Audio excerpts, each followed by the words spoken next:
I'm glad that everybody that's here is here.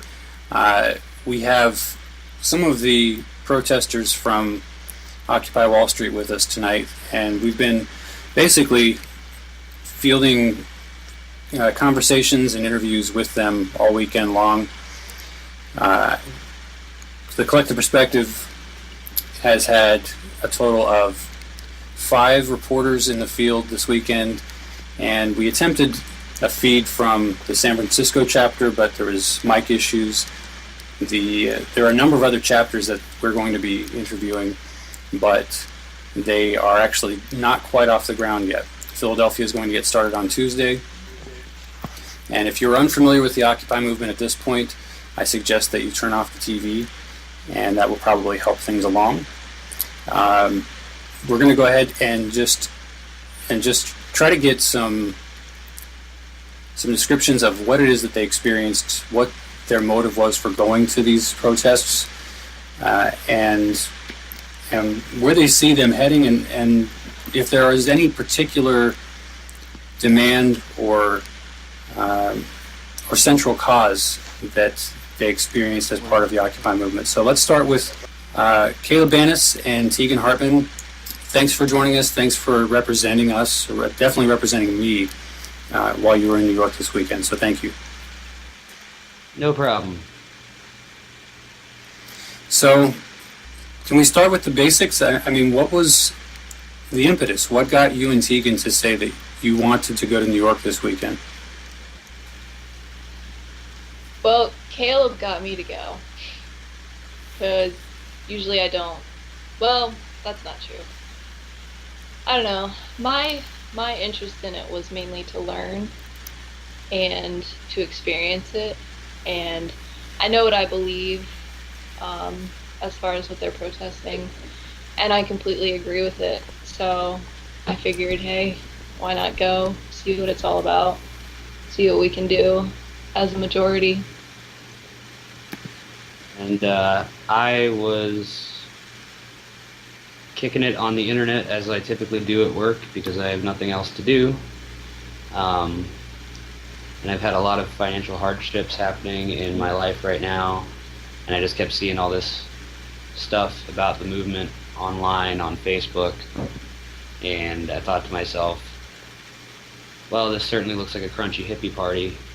And then I looked up more information on it, found out that it was in fact not a crunchy hippie party, and that it seemed more relevant and more important than a lot of protests that I see on the internet. And the more I researched and read about it, the more I felt like this is something I have to go and be a part of. Yeah, definitely. And then I started looking for rides with everyone on Facebook, and our friends Matthias and Don, they were doing the same thing. And yes, when Tegan said she might be interested in going, I kicked the links her way, and then we talked about going. Dave and Elsa, were you aware of the Occupy movement?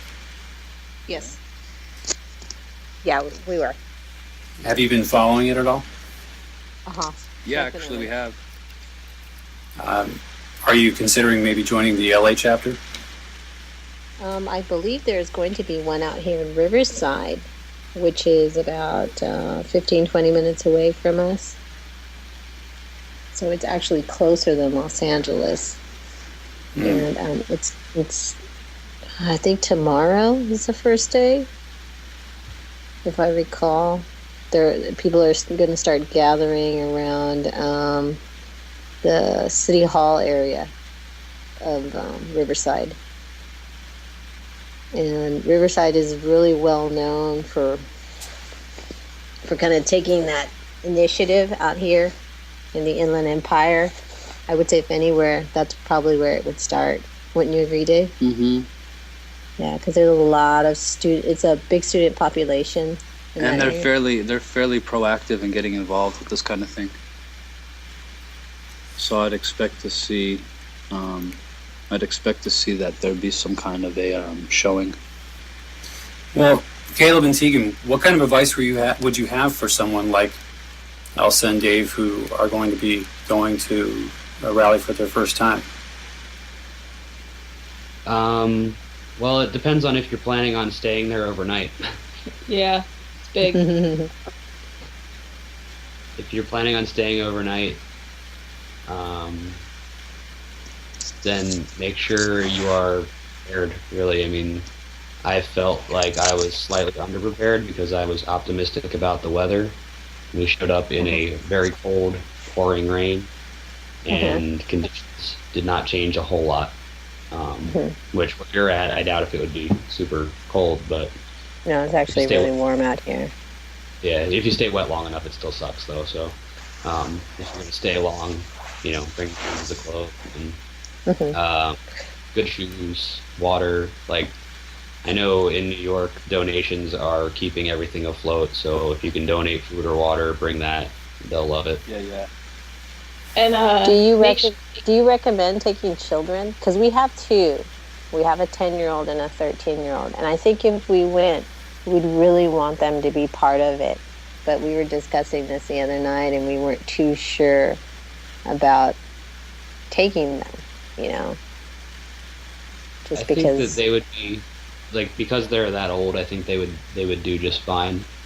Like, obviously you just keep an eye on them during the actual march and make sure they don't get hurt, Right. But as far as the atmosphere goes, in New York, it's an incredibly diverse atmosphere, and everybody is friendly and taking care of each other.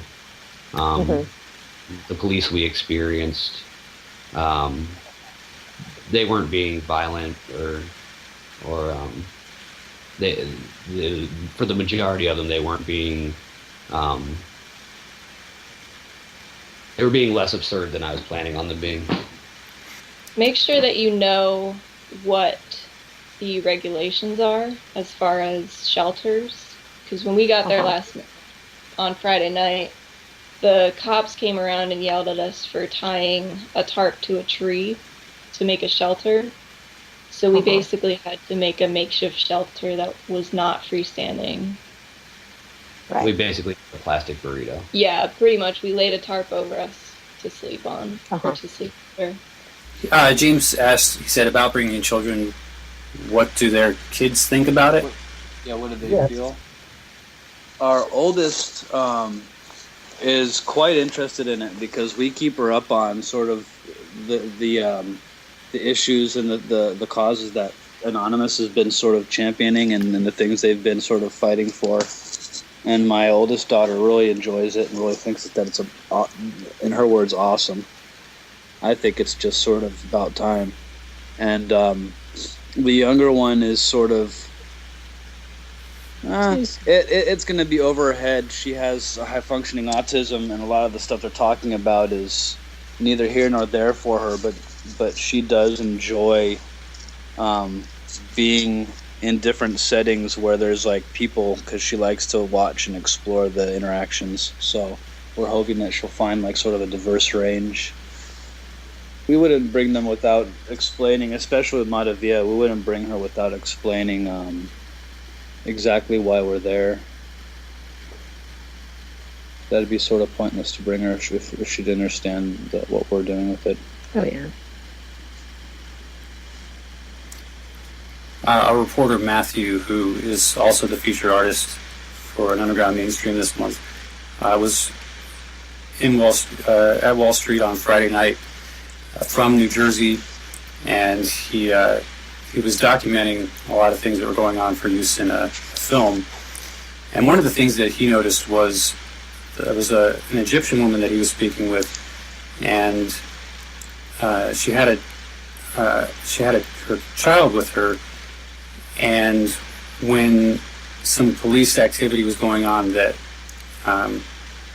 would only be considered police brutality, she actually turned her child away to make sure she didn't see that. And the reason that she did so was, I think he said that her child was something like 7 years old or something, and thought that would be a little too much for that young mind to understand, and also didn't want the entirety of this new experience of being part of a movement, didn't want her to think that violence had to be a part of